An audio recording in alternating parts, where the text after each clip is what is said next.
Olá, meus amigos do Papo Saudável. Hoje estou tendo o prazer de receber minha amiga, colega Ana Rita Luna, né? Ela é cirurgiã plástica, também cirurgiã crâniofacial, preceptora do Hospital São Rafael, também é médica do Martagão Gesteira e vai conversar com a gente hoje sobre lábio leporino. Tudo bom, Ana? Tudo bom. Como é que você tá? Muito bem. Agora melhor com você, perto de um amigo de muitos anos. Ah, que bacana. Hoje a gente vai falar sobre lábio leporino, né?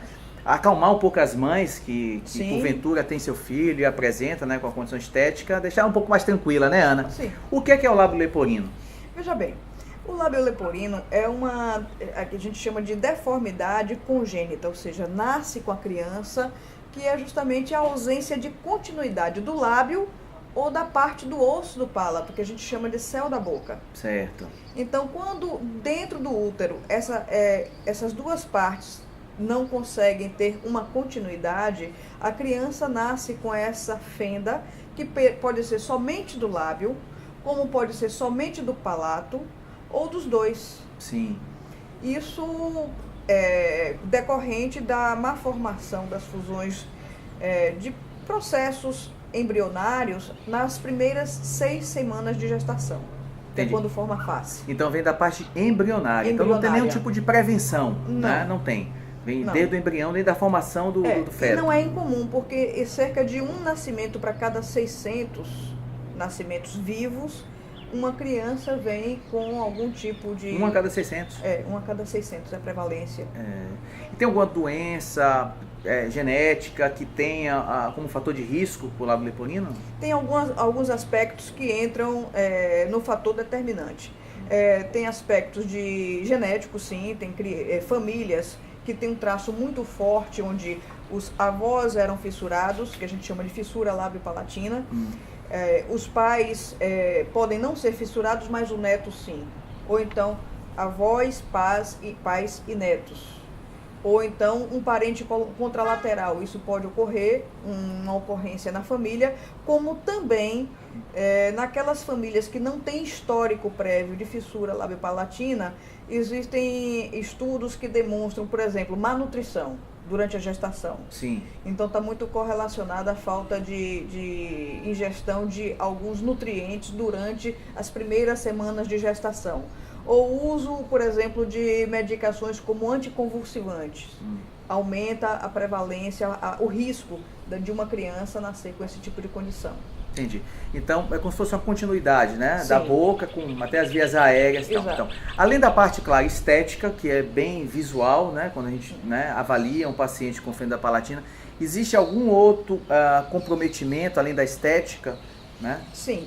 Existem vários comprometimentos. Primeiro, a questão estética daquela criança, daquele bebê que vem com aquela deformidade, quebra um pouquinho ou muito, a depender do grau de deformidade, que pode ser menor e maior grau, aquela expectativa do bebê perfeito, que todos os pais desejam. O bebê Johnson, né? O bebê Johnson. Bebê Johnson. Então isso já é um impacto do ponto de vista psicológico na dinâmica familiar. Sim. Mas além da estética, existe uma outra questão, que é a questão da fonação.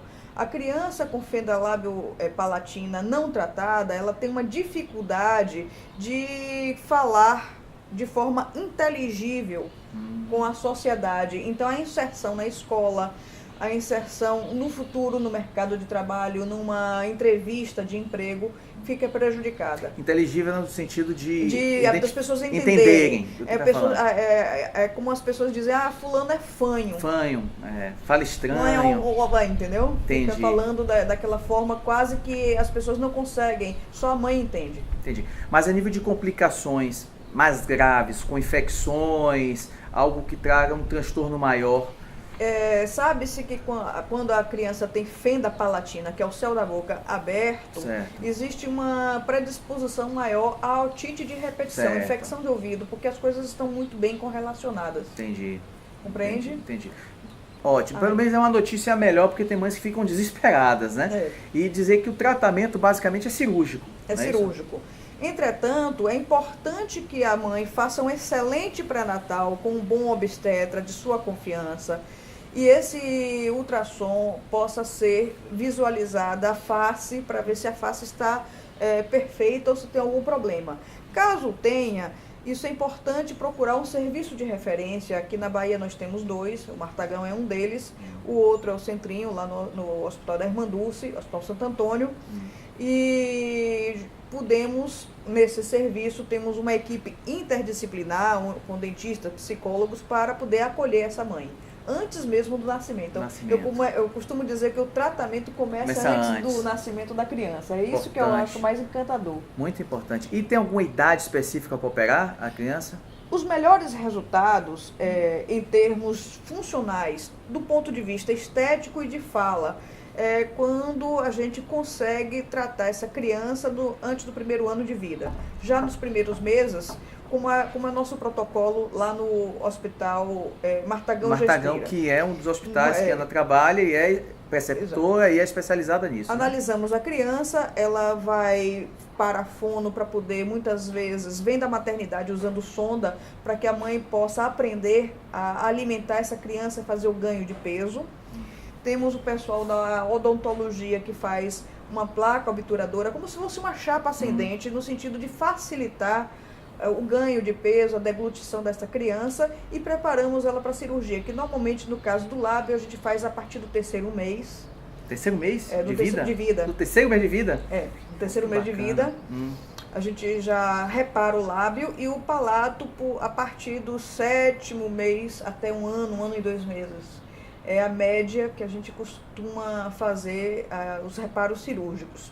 Depois disso, nós temos uma pausa do processo cirúrgico, onde essa criança continua no serviço fazendo todo o tratamento de fonoaudiologia e sendo acompanhada em termos de crescimento facial. Sim. Lá por volta dos 7º, 8 anos de vida, nós fazemos aquilo que a gente chama de enxerto ósseo, porque existe uma falha na continuidade da arcada dentária. E esse enxerto ósseo permite que o dente canino desça da maxila e ocupe o espaço, que é justamente a erupção do canino, dos 7 a 9 anos de idade, até 12. E depois dessa fase, por fim, temos que aguardar a finalização do crescimento facial dessa criança, quando ela entra na adolescência, para ver se precisa ou não de alguma cirurgia a mais. Normalmente o nariz. Uma segunda cirurgia.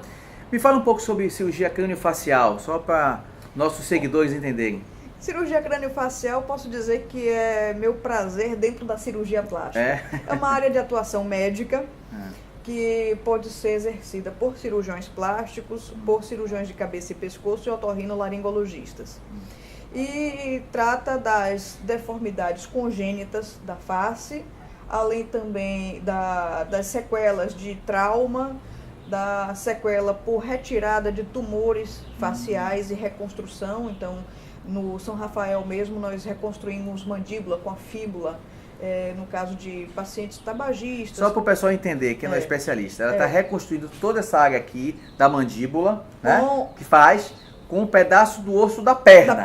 Então ela está tirando um pedaço do osso da perna e transforma e coloca na mandíbula. Junto com o microcirurgião. Então a gente faz esse tipo de reconstrução mais complexa, aí no caso não será no Martagão, é no São Rafael. Maravilha.